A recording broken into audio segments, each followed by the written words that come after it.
Seja bem-vindo ao nosso devocional de hoje. Chegamos ao capítulo 26 de Mateus. Se você tem me acompanhado, tem visto que nós estudamos capítulo a capítulo, um capítulo por dia, porque a minha intenção é trazer para esse momento de devocional a satisfação de ler a Bíblia entendendo o que nós estamos lendo.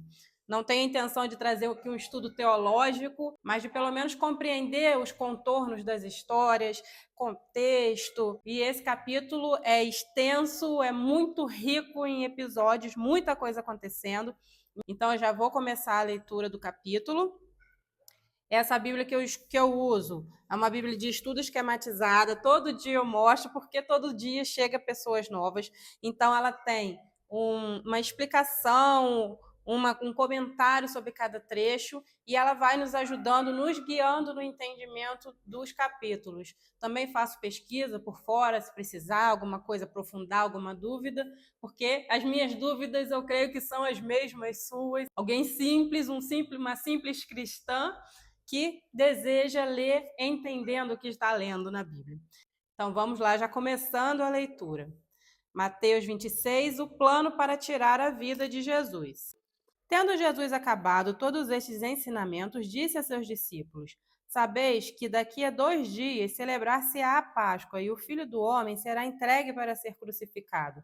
Então os principais sacerdotes e os anciãos do povo se reuniram no palácio do sumo sacerdote, chamado Caifás, e deliberaram prender Jesus à traição e matá-lo, mas diziam: não durante a festa, para que não haja tumulto entre o povo. E aí eu já vou ler a explicação que essa Bíblia traz desse pedacinho. A festa da Páscoa começou com uma celebração que durava uma semana e era chamada de Festa dos Pães Asmos. Essa festa comemorava a libertação do povo de Deus do cativeiro no Egito. Então vamos continuar a leitura. Jesus ungido em Betânia. Versículo 6. Ora, estando Jesus em Betânia, em casa de Simão o leproso, aproximou-se dele uma mulher trazendo um vaso de alabastro, cheio de precioso bálsamo, que lhe derramou sobre a cabeça. Vendo isto, indignaram-se os discípulos e disseram: Para que esse desperdício? Pois este perfume podia ser vendido por muito dinheiro e dar-se aos pobres. Mas Jesus, sabendo disto, disse-lhes: Por que molestais essa mulher? Ela praticou boa ação para comigo, porque os pobres sempre os tendes convosco, mas a mim nem sempre me tendes. Pois, derramando esse perfume sobre o meu corpo, ela o fez para o meu sepultamento. Em verdade vos digo, onde for pregado em todo o mundo este evangelho, lhe será contado o que ela fez para a sua memória. E aí a Bíblia tem uma explicaçãozinha também. Nós fazemos o melhor possível. O que você sacrificaria para mostrar a Jesus o seu amor por ele? Como você se expressaria em adoração, mesmo que pudesse ser visto por outros? Nesses versículos, uma mulher derramou o seu amor por ele em uma forma extravagante. Algumas pessoas presentes ficaram preocupadas. Será que aquilo não era um desperdício? Não era demais? Jesus não pensou da mesma forma. Derrame-se em oração, dê cada gota de você a Jesus. Aquele era um perfume caríssimo. Se eu não me engano, eu tinha visto em algum lugar que era assim como se fosse o preço de um carro popular. O valor desse tanto de perfume que ela derramou sobre Jesus. Era muito caro. E por isso os discípulos olham e falam: ai, você, assim, é compreensível, né? Eles vinham caminhando, ninguém tinha trabalho, eles dependiam de doações, e eles ali preocupados com o sustento do ministério. Mas Jesus recebe aquilo com muita alegria, porque ele sabe que aquela mulher estava derramando o que ela tinha de melhor aos pés dele. E é isso que ele espera de nós, não que nós sejamos perfeitos, mas que nós entreguemos a ele o melhor que nós temos para entregar. Vamos lá, o pacto da traição. Então, um dos 12, chamado Judas Iscariotes, indo ter com os principais sacerdotes, propôs: Que me quereis dar e eu vou-lhe entregarei. E pagaram-lhe 30 moedas de prata. E desse momento em diante buscava ele uma boa ocasião para o entregar. 30 moedas de prata era o valor de um escravo. Então a gente vê ali todo um simbolismo, em todo o tempo aqui, a gente vê vários simbolismos, né? Tanto os líderes do templo verem Jesus com o valor estimado de um escravo, quanto Judas tendo estado ao lado dele todo esse tempo, vendo tudo o que ele fez, tendo visto todo o seu poder, ter a coragem de entregar Jesus pelo preço de um escravo. São detalhes no texto que fazem a gente pensar assim, tem muita coisa para a gente descobrir ainda na Bíblia que a gente às vezes não percebe, né? Versículo 17, os discípulos preparam a Páscoa. No primeiro dia da festa dos pães asmos, vieram os discípulos a Jesus e lhe perguntaram: Onde queres que te façamos os preparativos para comeres a Páscoa? E lhes respondeu: Ide à cidade ter com certo homem e lhe dize: O mestre manda dizer: O meu tempo está próximo. Em tua casa celebrarei a Páscoa com os meus discípulos. E eles fizeram como Jesus lhe ordenara e prepararam a Páscoa. Deixa eu ver se a Bíblia explica esse trecho. Sim. A refeição da Páscoa era para ser celebrada em família, em uma casa. Aqueles que haviam viajado para Jerusalém para a festa se reuniram com seus parentes na cidade ou encontrariam uma sala disponível para desfrutar a refeição. Como eles estavam em viagens, precisavam encontrar uma sala, né? O traidor é indicado, versículo 20. Chegada a tarde, pôs-se ele à mesa com os 12 discípulos e, enquanto comia, declarou Jesus: Em verdade vos digo que um dentre vós me trairá. E eles, muitíssimos contristados, começaram um por um a perguntar-lhe: Porventura sou eu, Senhor? E ele lhes respondeu: O que mete comigo a mão no prato, esse me trairá. O filho do homem vai como está escrito a seu respeito, mas ai daquele por intermédio de quem o filho do homem está sendo traído. Melhor lhe fora não haver nascido. Então Judas, que o traía, perguntou: Acaso sou eu, mestre? Respondeu-lhe Jesus: Tu o disseste. Vamos ver o que a Bíblia diz desse pedaço. Não tem. A gente percebe que Satanás já tinha tomado totalmente conta de Judas, né? Ele ficou cego para tudo que ele tinha visto antes e agora só enxergava o seu próprio desejo, a sua ganância, não enxergava a dimensão daquilo que ele estava fazendo. A ceia do Senhor. Enquanto comiam, tomou Jesus um pão e, abençoando, o partiu e deu aos discípulos, dizendo: Tomai e comei, isto é o meu corpo. A seguir, tomou um cálice e, tendo dado graças, o deu aos discípulos, dizendo: Bebei dele todos, porque isto é o meu sangue, o sangue da nova aliança, derramado em favor de muitos para a remissão de pecados. E digo-vos, desta hora em diante não beberei deste fruto da videira até aquele dia em que o hei de beber de novo, convosco, no reino de meu Pai. E tendo cantado um hino, saíram para o Monte das Oliveiras. Aí a Bíblia tem uma explicação desse trecho. A refeição da Páscoa incluía itens bem específicos de alimentos que representavam e relembravam o povo judeu da libertação realizada por Deus muitos anos antes. Jesus explicou a nova aliança no contexto da festa da Páscoa para fazer a conexão entre a antiga e a nova aliança. Nesse contexto, as suas palavras e ações devem ter causado um impacto tremendo naqueles sentados com ele, mas atingiram um significado ainda maior depois da sua morte e ressurreição. Quando Deus escolheu esse momento da Páscoa para que Jesus fosse preso, morto, crucificado, não foi uma escolha aleatória. Deus estava ressignificando algo que era muito importante para os judeus, que era aquela libertação do povo lá do Egito. Então, a Páscoa até ali atravessou tantos e tantos anos sendo comemorada, representando essa libertação dos escravos. Tinha alimentos específicos que deveriam ser usados, então eram os pães asmos, né, o vinho. E Jesus agora explica aos seus discípulos que ele estava ressignificando a Páscoa. A Páscoa não seria mais uma festa de libertação física do povo de Israel. A partir de agora, ela seria a libertação espiritual, a libertação dos pecados do povo de Israel. Pedro é avisado. Versículo 31. Então Jesus lhes disse: Esta noite todos vós vos escandalizareis comigo, porque está escrito: Ferirei o pastor e as ovelhas do rebanho ficarão dispersas. Mas depois da minha ressurreição, irei adiante de vós para a Galiléia. Disse-lhe Pedro: Ainda que venhas a ser um tropeço para todos, nunca o serás para mim. Replicou-lhe Jesus: Em verdade te digo que nesta mesma noite, antes que o galo cante, tu me negarás 3 vezes. Disse-lhe Pedro: Ainda que me seja necessário morrer contigo, de nenhum modo te negarei. E todos os discípulos disseram o mesmo. Às vezes a gente só percebe Pedro, né, dizendo que não negaria Cristo, mas todos disseram o mesmo. Mas Pedro recebeu um tratamento especial. Com certeza Deus sabia que isso teria um impacto maior sobre Pedro por conta da sua personalidade, do seu estado emocional. Vamos ver o que a Bíblia explica desse trecho. Sacrifício verdadeiro. Os fundamentos da ceia do Senhor começaram lá atrás, no Jardim do Éden, quando Deus proveu alimento e roupas para Adão e Eva. Mas nós diretamente traçamos a ceia no passado até a época de Moisés. 1.400 anos antes do nascimento de Cristo, o povo de Deus estava escravizado, preso no Egito, para comemorar a sua libertação.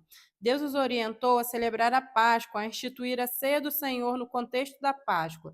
Jesus esquadrou seu sacrifício como uma forma de resgate e de redenção da escravidão e da ira de Deus, como castigo pelo pecado. Cada vez que você participar da ceia do Senhor, lembre-se da Páscoa e imagine a grande festa que vamos compartilhar com o povo de Deus no céu. Às vezes eu acabo me antecipando à explicação da Bíblia, né? É o mesmo que eu já tinha falado antes. Mas a explicação continua. Jesus compreendia as profecias muito bem e sabia de antemão que todos os seus discípulos o abandonariam. Pedro caiu no sono quando deveria estar vigiando e orando. Mas só no meio da noite é que ele revelou completamente a sua fraqueza. Nesse trecho, Pedro se achou muito forte, achou que pelas forças dele mesmo ele seria capaz de defender Jesus, de estar com Jesus, de não se decepcionar com Jesus. Jesus diz aqui, é uma coisa que eu nunca tinha prestado muita atenção. Essa noite vós vos escandalizareis comigo. Ou seja, eles iam se decepcionar com Jesus. Por quê? Porque, como nós falamos sempre, eles esperavam um rei poderoso para promover uma libertação ali bélica, né? Uma guerra contra Roma. E eles iam se decepcionar porque Jesus seria preso, seria humilhado, morto, açoitado. Vamos continuar então a leitura. Jesus no Getsêmani, 36. Em seguida foi Jesus com eles a um lugar chamado Getsêmani e disse a seus discípulos: Assentai-vos aqui enquanto eu vou ali orar. E levando consigo a Pedro e aos 2 filhos de Zebedeu, começou a entristecer-se e a angustiar-se. Então lhes disse: A minha alma está profundamente triste até a morte. Ficai aqui e vigiai comigo. Adiantando-se um pouco, prostrou-se sobre o seu rosto e orando e dizendo: Meu pai, se possível, passe de mim este cálice. Todavia, não seja como eu quero, e sim como tu queres. E voltando para os discípulos, achou-os dormindo e disse a Pedro: Então nem uma hora pudeste vós vigiar comigo? Vigiai e orai para que não entreis em tentação. O espírito, na verdade, está pronto, mas a carne é fraca. Tornando a retirar-se, orou de novo, dizendo: Meu pai, se não é possível passar de mim este cálice, sem que eu o beba, faça-se a tua vontade. E voltando, achou-os outra vez dormindo, porque os seus olhos estavam pesados. Deixando-os novamente, foi orar pela terceira vez, repetindo as mesmas palavras. Então voltou para os seus discípulos e lhe disse: Ainda dormis e repousais? Eis que é chegada a hora, e o Filho do Homem está sendo entregue nas mãos dos pecadores. Levantai-vos, vamos, eis que o traidor se aproxima.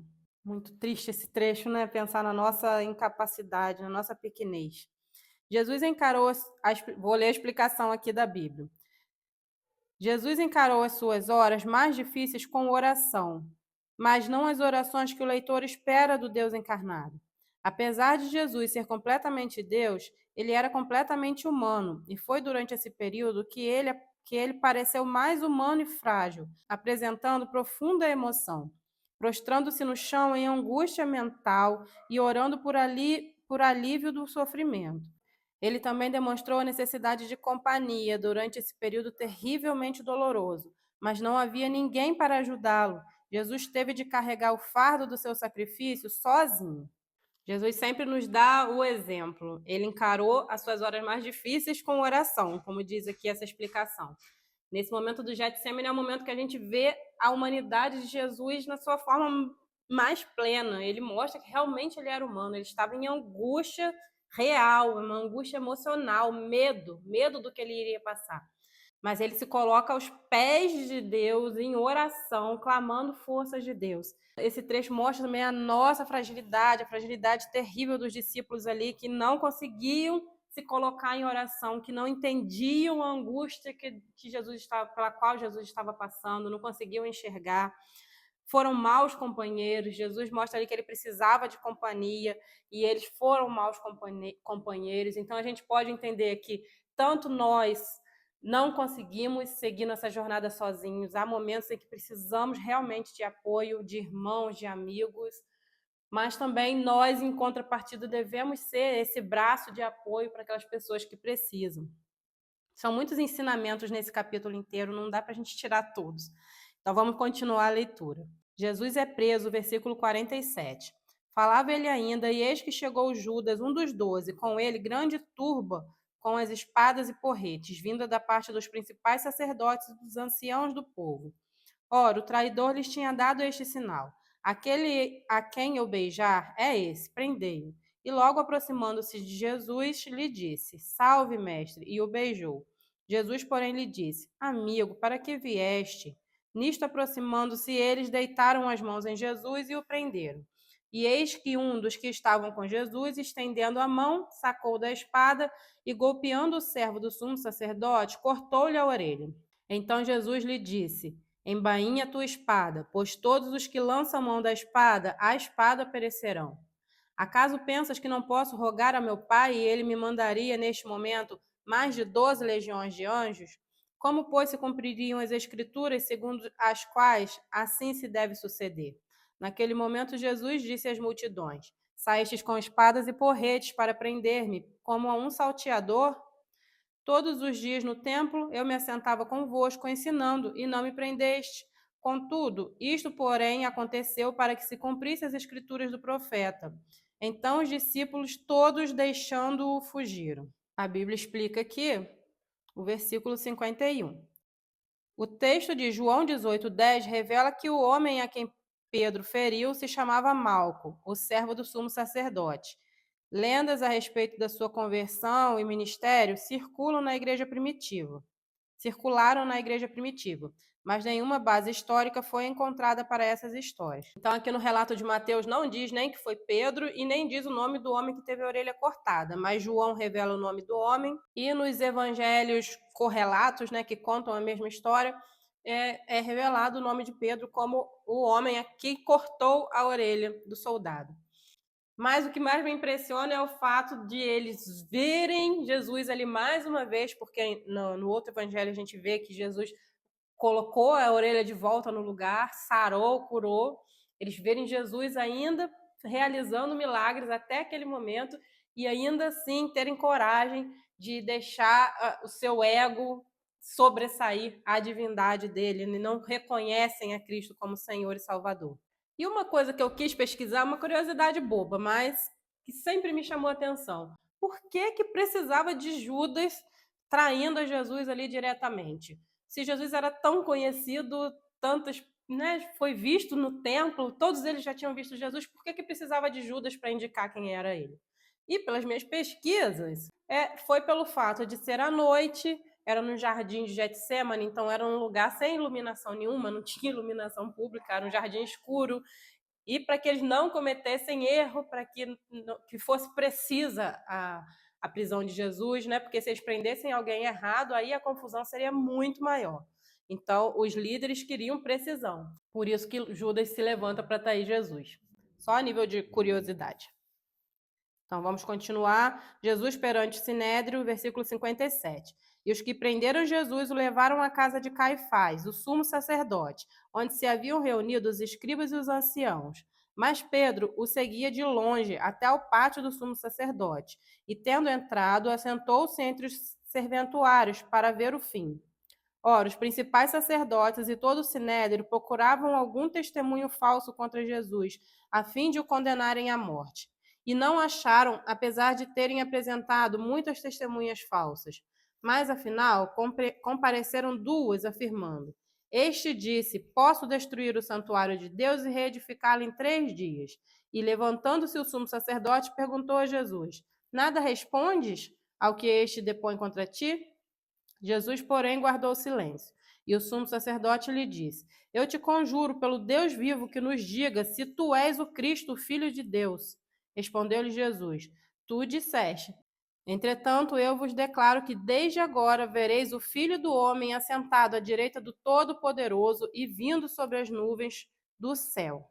Então o sumo sacerdote rasgou as suas vestes, dizendo: Blasfemou! Que necessidade mais temos de testemunhas? E eis que ouviste agora a blasfêmia. Que vos parece? Responderam eles: É réu de morte. Então uns cuspiram-lhe no rosto e lhe davam murros, e outros o esbofeteavam, dizendo: Profetiza-nos, ó Cristo, quem é que te bateu? Vamos ver então aqui a explicação que a Bíblia traz desse trecho. O Conselho Superior era chamado de Sinédrio. Era um grupo de 71 homens judeus que julgavam e que haviam recebido a autoridade de Roma para administrar questões religiosas judaicas. O Sinédrio era constituído pelo sumo sacerdote, os anciãos, sacerdotes e leigos abastados, e os escribas, legisladores profissionais treinados no Antigo Testamento, na teologia e jurisprudência. Eles aparecem proeminentemente nos evangelhos e novamente no livro de Atos. O poder deles parece limitado em alguns aspectos e imprudentemente expandido em outros momentos. De acordo com a lei do Antigo Testamento, casos judiciais requeriam mais de uma testemunha ocular para corroborar qualquer acusação contra o acusador. Então, esses líderes tinham uma certa autoridade conferida por Roma, eles podiam julgar casos que feriam a lei judaica. A lei judaica era muito complexa e, para manter alguma civilidade, alguma proximidade com os judeus, não criar tantas rebeliões, Roma confere esse poder aos líderes judeus de julgar causas religiosas. E a Bíblia aqui explica que precisava sempre de mais de uma testemunha. Então, eles conseguem várias testemunhas, mas eram várias testemunhas falsas e eles distorciam as coisas que Jesus tinha falado, né? E a partir desse momento, desse julgamento, Jesus já começa ali a sofrer todas aquelas humilhações. Começaram a cuspir no rosto, dar murros, esbofetearem, mesmo antes de Jesus ser entregue às autoridades romanas. Pedro nega Jesus. E a gente observa isso também. Pedro já estava de longe olhando o que estava acontecendo, todos os discípulos já tinham abandonado Jesus. Versículo 69. Ora, estava Pedro assentado fora do pátio, e aproximando-se uma criada lhe disse: Também tu estavas com Jesus, o Galileu. Ele, porém, o negou diante de todos, dizendo: Não sei o que dizes. E saindo para o alpendre, foi ele visto por outra criada, a qual disse aos que ali estavam: Este também estava com Jesus o Nazareno. E ele negou outra vez com juramento: Não conheço tal homem. Logo depois, aproximando-se os que ali estavam, disseram a Pedro: Verdadeiramente és também um deles, porque o teu modo de falar o denuncia. Então começou ele a praguejar e a jurar: Não conheço este homem. Imediatamente cantou o galo. Então Pedro se lembrou da palavra que Jesus lhe dissera: Antes que o galo cante, tu me negarás 3 vezes. E saindo dali, chorou amargamente. Vamos ler a explicação da Bíblia. O pecado de Pedro foi pago por Cristo. Não há meio termo. Pedro deu um grande passo para trás no seu relacionamento com Jesus quando o negou diante de várias testemunhas que o conheciam. Podemos racionalizar o que aconteceu, conversando a respeito da pressão que ele estava sentindo ou explorando o tumulto em sua mente e seu coração, conforme aquele que ele amava, em quem confiava, havia sido levado embora para ser morto. Mas, no fim das contas, Pedro negou a Jesus. A boa notícia é que Jesus sabia o que ia acontecer e isso não fez com que ele rejeitasse Pedro. Isso não diminui a gravidade do que Pedro fez. Significa apenas que a atitude de Pedro não foi suficiente para arruinar o relacionamento que Jesus queria ter com ele. Você pecou? Mas será que você arruinou o seu relacionamento com Jesus? Pedro diria que não. Não há nada que nós façamos que possa fazer com que Deus nos ame menos. Nossos pecados também não podem ser minimizados, a gente tem que ter esse cuidado de não pecar deliberadamente por saber que seremos perdoados. É uma coisa que eu me cobro muito. Eu sei que Deus me ama. Hoje eu tenho a felicidade de compreender isso, que Deus me ama apesar de mim. E é uma coisa que eu tenho que tomar muito cuidado para não me deixar levar pelas tentações, para não me deixar levar pelos pecados por saber que Deus vai me perdoar. E o Espírito Santo é quem realiza essa obra em nós, né? De cobrar de nós, de nos fazer entristecer, como Pedro aqui que chorou amargamente. Eu posso pecar, mas após perceber o meu pecado, e isso falando daqueles que a gente percebe, né? Mas após perceber esse pecado, a tristeza abate a nossa alma quando a gente recebeu a Cristo como nosso Senhor, como nosso Salvador, quando a gente já construiu esse relacionamento com Ele. E é isso, gente. Fizemos a nossa leitura de hoje. Vou fazer minha anotação aqui e já volto para a gente ler esse resumo aqui, para fixar a mensagem no nosso coração.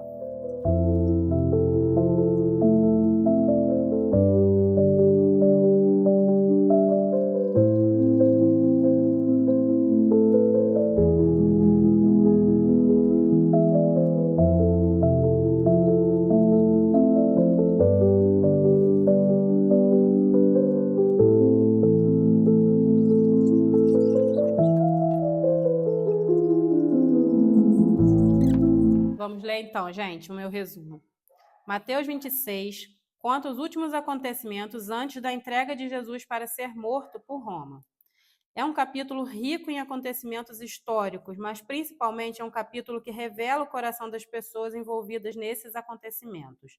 Os discípulos com o coração nas coisas terrenas, o traidor com o coração possuído por Satanás, a mulher com um coração adorador, Pedro com um coração vaidoso, os líderes com um coração invejoso, mentiroso e corrupto, e Jesus com um coração humano, passível de sofrimento, mas acima de tudo, um coração que nos ama incondicionalmente. Que a gente tenha essa percepção de que a nossa mente nos engana, que somos precipitados muitas vezes no que achamos, no que sentimos, no que achamos de nós mesmos, das nossas capacidades, e que precisamos que Deus nos revele o que vai no profundo do nosso coração, como Cristo revelava o tempo inteiro aos seus discípulos, às multidões. Cristo deixava seus corações à amostra. Ele apontava para o que vinha realmente do coração. E que a gente busque isso em Deus.